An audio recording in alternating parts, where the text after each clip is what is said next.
Hiki ni kitabu Thawabu ya Heshima kilichoandikwa na John Bevere. Sura ya pili. Sehemu ya thawabu na kukosa thawabu kabisa. Nazareti ilisubiri kwa hamu kudhihirika kwa Masihi waliyekuwa wameahidiwa. Walikuwa macho kwa sababu walijua msimu wa kuonekana kwake ulikuwa umewadia. Walifanana na Wakristo wa leo, maana wengi wanajua tuko kwenye nyakati za kuja kwake mara ya pili. Yesu alisema kwamba tutajua majira au kizazi cha kuja kwake, lakini sio siku wala saa. Kwa hivyo hakuna sababu ya kuliona kama jambo la ajabu kwamba Waisraeli walijua msimu wa kuja kwake mara ya kwanza.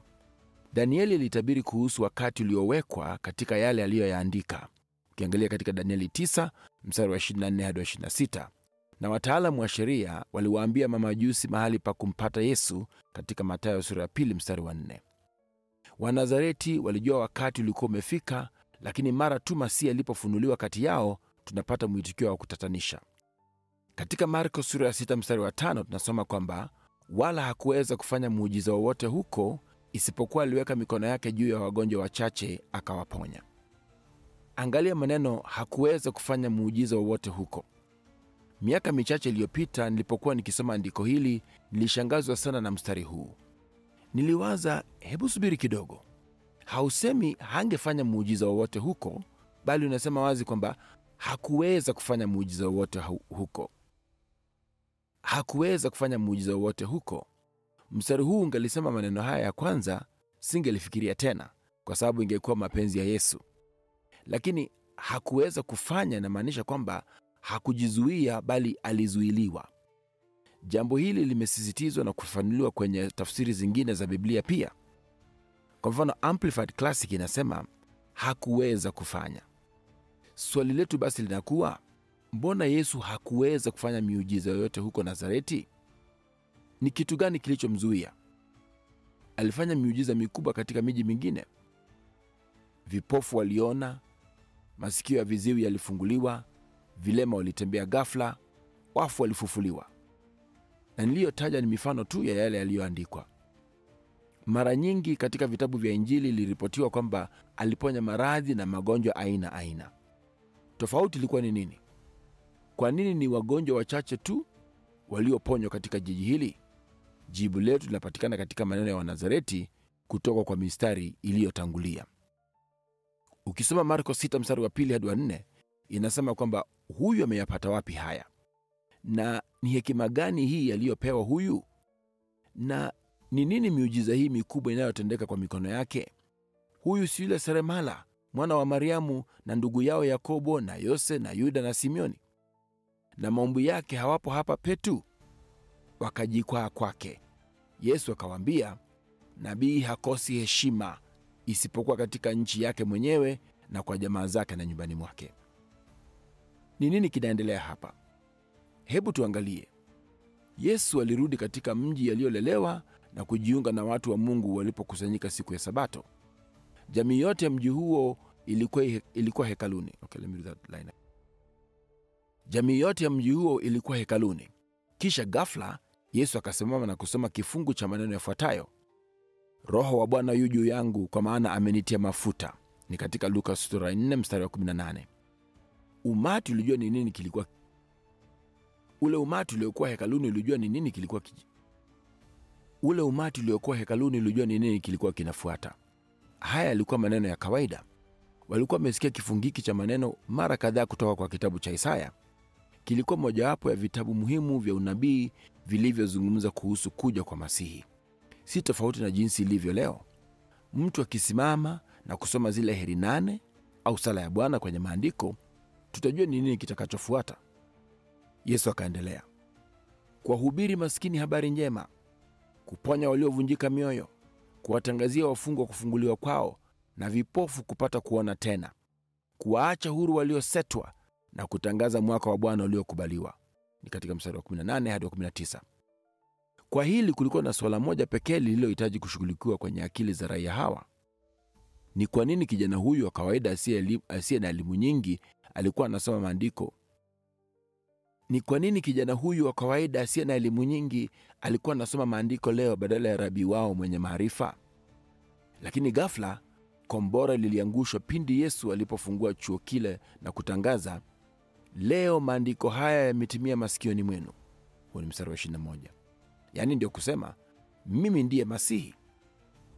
Kisha akawasimulia juu ya mambo makuu yaliyofanywa katika miji mingine na kumalizia na ujumbe wa kinabii wa nguvu. Eti nini? Anasema ukweli. Wanasikia vyema kweli? Je, kweli alisema yeye ndiye yule Isaya alikuwa ametabiri juu yake? Ni ujinga kiasi gani huu? Ana kichaa huyu. Watu walianza kuzungumza kati yao huku wakiwa bila imani kabisa. Huyu ni Yesu. Anafanya nini jamani? Eti anasema nini? Ninaona mama mmoja akisema, haiwezekani. Alikuwa mwanafunzi mwenza wa mwanangu katika darasa la kujifunza Torati. Mwingine akiwa amepigwa na butwaa anasema, familia yake ni majirani wetu. Alicheza na Benjamini. Wengine labda walikuwa na kumbukumbu za hivi karibuni. Alitutengenezea meza tunayoitumia kula chakula kila siku. Ndiye alitutengenezea viti vyetu. Yeye ni mwana wa seremala. Anamaanisha nini anaposema eti Roho wa Bwana yu juu yangu? Anafikiria ni nani? Ingalikuwa ni leo tungeweza kupinga kwa kusema maneno kama haya. Alicheza soka na mwanangu.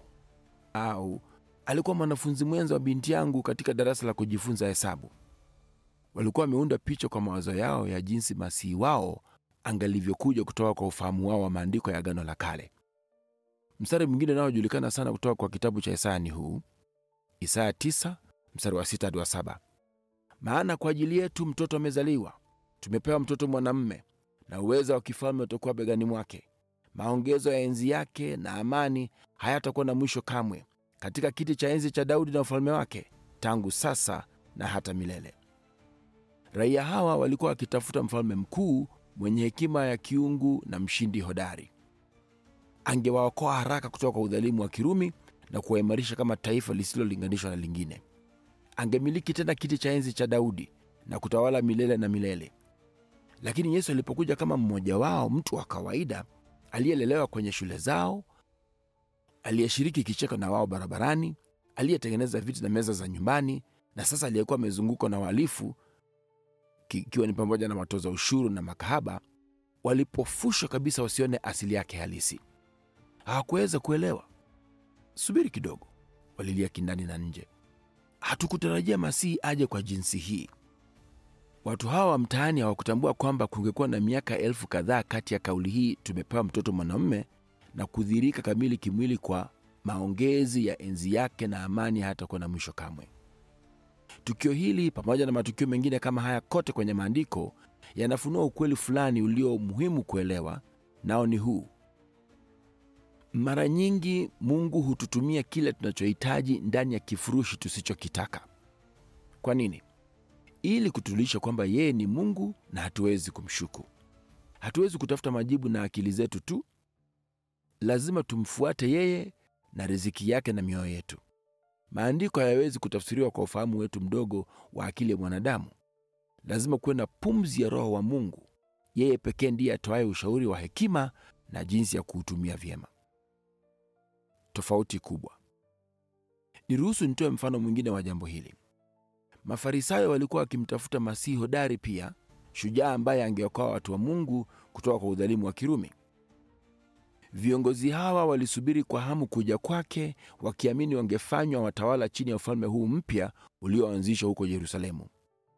Kwa hivyo Yesu alipokuja kama mtu asiye na kisomo kutoka Galilaya, walimdhihaki. Hakulingana na ile picha ya Masihi waliokuwa nayo.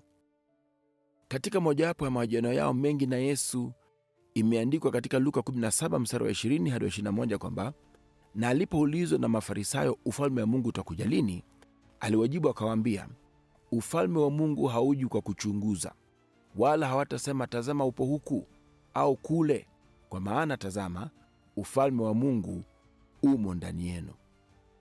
Tena Mafarisayo hawa walikuwa wakizungumzia unabii wa Isaya kuhusu ufalme wa Masihi duniani. Wao pia walikuwa wakitafuta Masihi kulingana na utafsiri wao wa kiakili wa maandiko badala ya kutegemea mwongozo wa Roho wa Mungu. Walimjua Mungu kwa mawazo yao wenyewe wala sio kwa mioyo yao. Kinyume na wao, hebu tumwangalie mtu mwingine aliyekuwa akimtafuta Masihi pia. Jina lake ni Simeoni. Injili ya Luka inatuambia alikuwa mtu mwenye haki, mcha Mungu, akiitarajia faraja ya Israeli, na Roho Mtakatifu alikuwa juu yake. naye alikuwa ameonywa na Roho Mtakatifu ya kwamba hataona mauti kabla ya kumwona Kristo wa Bwana. Basi akaja hekaluni ameongozwa na Roho, na wale wazazi walipomleta mtoto Yesu ndani ili wamfanyie kama ilivyokuwa desturi ya sheria, yeye mwenyewe alimpokea mikononi mwake, akamshukuru Mungu akisema. Hapo ni ukisoma katika Luka sura ya 2 mstari wa 25 hadi wa 28. Muhtasari wa yale Simeoni aliyoyanena kumhusu Yesu ulikuwa tangazo kumhusu mtoto huyu wa umri wa siku 30 kama Masihi. Sasa hii ni ajabu sana. Huyu hapa ni mtu anayemtambua Masihi akiwa na umri wa mwezi mmoja, lakini Nazareti nzima haikuweza kumtambua, na Mafarisayo walimdhihaki alipokuwa na umri wa miaka 30 na kitu, alipofanya miujiza na maajabu ambayo hakuna mwanadamu mwingine aliyewahi kuyafanya. Kwa nini? Kwa mara nyingine tena, ni kwa sababu Mungu ni Roho, na wala watakaomjua na njia zake lazima wamjue kupitia kwa Roho wake ambaye hufunua ukweli. Kuna tofauti kubwa kati ya Simeoni na wengine, na tuko karibu kuona ukweli huu. Ufunuo huu utaleta ufahamu wa sababu inayowafanya watu wengi wasipate urithi wao kamili kutoka kwa Mungu. Heshima. Kwa kwanza, hebu tuangalie tena maneno yaliyoyasema Yesu kuhusu mwitikio wa watu wa mji wake kuhusu huduma yake. Alisema, nabii hakosi heshima isipokuwa katika nchi yake mwenyewe na kwa jamaa zake na nyumbani mwake. Ni Marko sura 6 mstari wa 4. Neno muhimu hapa ni heshima. Hawakumheshimu. Neno heshima kwa lugha ya Kiyunani ni time.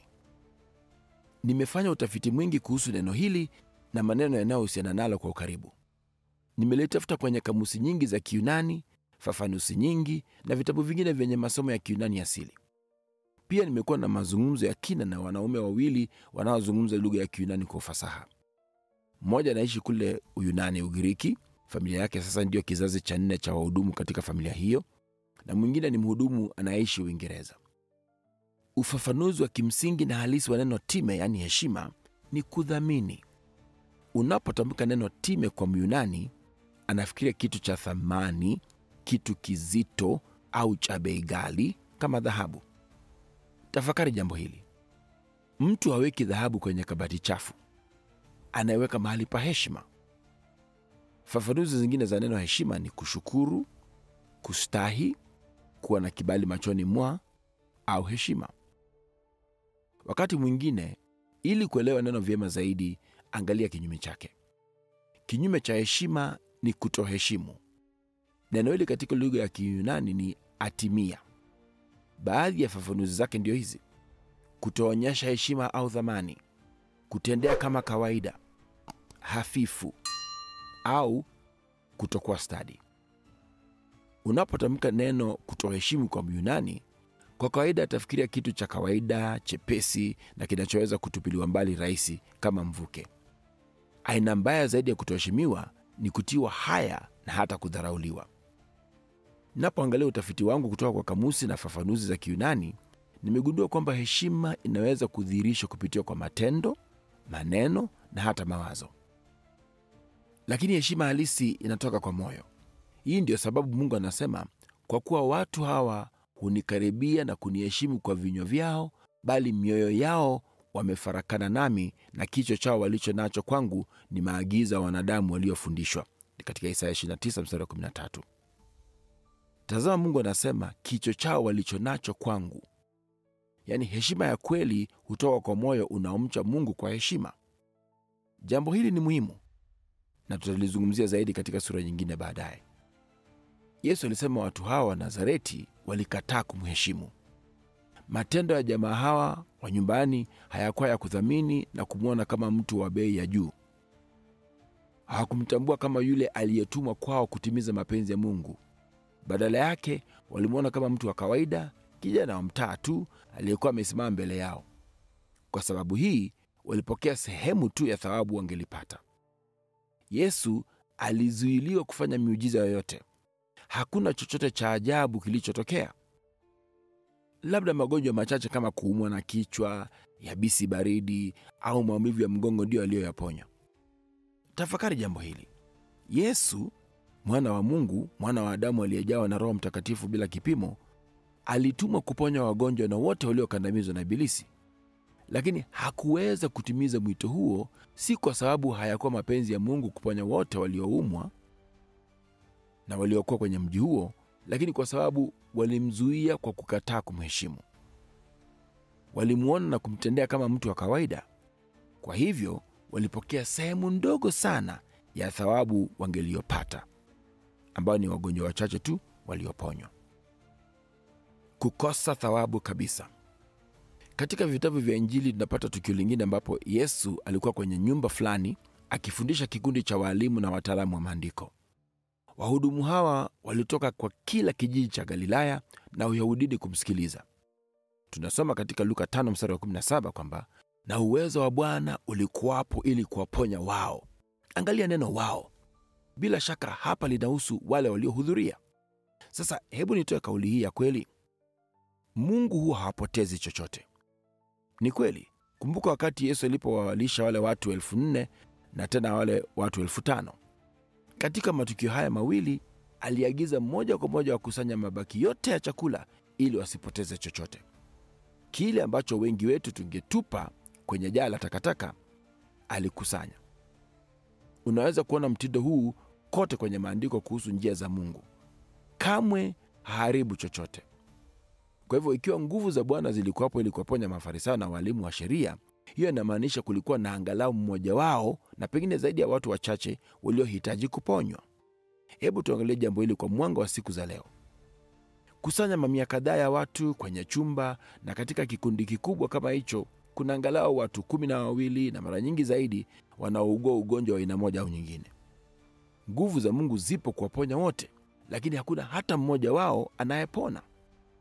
Baadaye watu fulani walimleta rafiki yao aliyekuwa amepooza wakiwa wamembeba kitandani. Waliposhinda kuingia kupitia mlango wa mbele kwa sababu ya jengo lile lilikuwa limejaa sana, walijaribu njia nyingine. Badala ya kukata tamaa, walipanda juu ya dari, wakaondoa matofali ya juu na kumshusha mlemavu huyu mbele ya Yesu. Kisha tunasoma hivi, naye alipoiona imani yao, aliwaambia, rafiki, umesamehewa dhambi zako. Basi wale waandishi na Mafarisayo wakaanza kuhojiana wakisema, ni nani huyu asemaye maneno ya kukufuru hivi? Nani awezaye kusamehe dhambi isipokuwa Mungu peke yake? Mstari wa 20 na 21. Tazama, Luka anaandika kwamba Mafarisayo walianza kuhojiana wakisema. Hebu tuchunguze kwa kina zaidi. Je, viongozi hawa waliwanong'onezea wenzao walioketi karibu nao? Walikusanyika kwenye vikundi vidogo vidogo ili kujadili kauli ya Yesu? Ili kuleta udhahiri kwa kisa hiki, tunahitaji kwenda kwa taarifa ya Mathayo ya tukio hili. Anaandika kwamba walisema nafsini mwao katika Mathayo 9 mstari wa 3. Kwa hivyo tunaona kwamba walimu hawa walimdharau Yesu kwa mawazo yao tu. Walisema ndani yao. Hawakusema kwa sauti maneno ya aibu, ya kukosoa au kudharau, bali walikuwa kinyume naye kwa mawazo yao tu. Marko pia anaandika kwamba walifikiri mioyoni mwao katika Marko sura 2 mstari wa 6. Sikiliza jibu la Yesu kwa mawazo yao. Mara Yesu akafahamu rohoni mwake kwamba wanafikiri hivyo nafsini mwao, akawaambia, mbona mnafikiri hivi mioyoni mwenu? Vyepesi ni vipi kumwambia mwenye kupooza, umesamehewa dhambi zako, au kusema, ondoka ujitwike godoro lako uende? Lakini mpate kujua kwamba Mwana wa Adamu anayo amri duniani ya kusamehe dhambi. Hapo anamwambia yule mwenye kupooza na kuambia, ondoka ujitwike godoro lako uende nyumbani kwako. Ni Marko sura 2 mstari wa 8 hadi wa 11. Mara moja mwenye kupooza alisimama, akajitwika godoro lake, akatoka nje ya jengo mbele ya wahudumu wote wale. Biblia imerekodi kwamba viongozi hawa na walimu walistaajabu wote, wakamtukuza Mungu wakisema, namna hii hatujapata kuiona kamwe. Huo ni mstari wa 12. Wote walishangaa, lakini hakuna hata mmoja wao aliyeponywa, ingawa mwanzoni nguvu za Bwana zilikuwepo ili kuwaponya. Hawakupokea thawabu yoyote kwa sababu hawakumheshimu Yesu kimawazo tu. Katika tukio hili haikuwa matendo yao wala maneno yao, bali mawazo yao tu ambayo hawakuyatamka. Kumbuka, heshima au madharau yanaweza kuonekana kimatendo na kwa maneno au kimawazo, lakini heshima yote ya kweli hutoka kwa moyo. Kwa hivyo mawazo ni muhimu sana. wengi wa viongozi hao tayari walikuwa na mtindo wa kutomheshimu Yesu. Walikuwa wamemdhihaki na kumdharau na mara nyingi kujaribu kumwaibisha hadharani. Imeandikwa, na waandishi na Mafarisayo walikuwa wakimvizia kusudi wapate neno la kumshtakia. Ni katika Luka 6:7. Na tena tunasoma katika Luka 20:20 kwamba wakimvizia wakatuma wapelelezi waliojifanya kuwa watu wa haki ili wamnasa katika maneno yake. Hizi ni taarifa chache tu kati ya zingine nyingi. Kama unavyoona, watu hawa walipita kiwango cha kukataa kumheshimu na kumdharau Yesu kabisa. Watu wa Nazareti walikataa kumheshimu na wakapokea sehemu ndogo tu ya thawabu iliyokuwepo. Viongozi walimdharau Yesu kwa mawazo yao na wakakosa kupokea thawabu yoyote. Sasa hebu tuchunguze wale waliopokea thawabu kamilifu na tuone kama kuna uhusiano wote na kanuni ya heshima.